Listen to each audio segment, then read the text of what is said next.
Matakpan na ako. Buntis ka? Buntis ka, ate? Akala ko matino kang babae.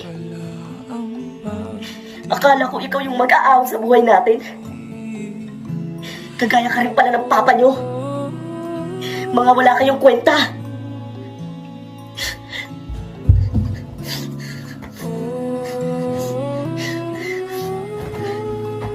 Ma, patawarin niyo ako, ma. Hindi ko naman po sinasadya yung nangyari. Lumayas ka sa pamamahay na to.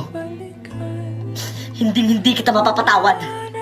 Ma, alam kong walang kapatawaran yung ginawa ko sa inyo. Pinag-aaral niyo ako ng mabuti. Pareho ka lang sa tatay mo.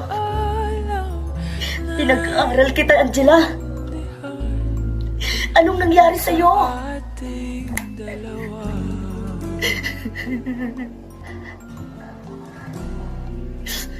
Ano? Masaya ka na?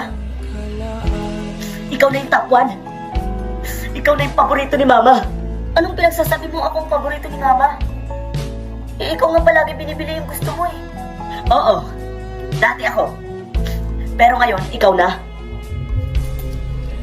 At talagang nag-away-away pa talaga kayo sa harapan ko? Wala akong pakialam kahit top 1 ka pa. At ikaw, lumayas ka sa pamamahay ko. Aalis ako dito. Hindi niyo na ako nirespeto. Bilang ina niyo. Ma? Ano nangyari sa'yo, Ma? Ate! Ma?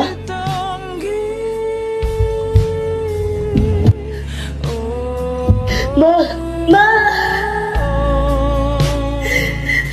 Humingi ka ng tulong!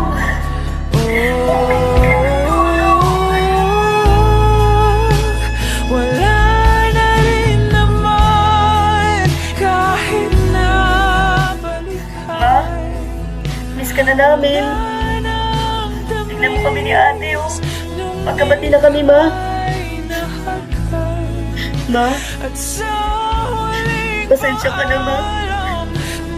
Kung hindi ko nagampanan yung bilang anak niya, Ma. Pero huli ng lahat, nang dahil sa akin namatay kayo, Ma. May ibang nakalaan. Ma, ito na po yung apo niyo. Napakaganda niya po, Ma. Parehas pa sa inyo. Kaso lang, hindi niyo man lang nakita yung apo niyo, Ma. Mahal na mahal ka namin, Ma. Tara na, ate. Uwi na tayo. Alis na po kami, Ma. But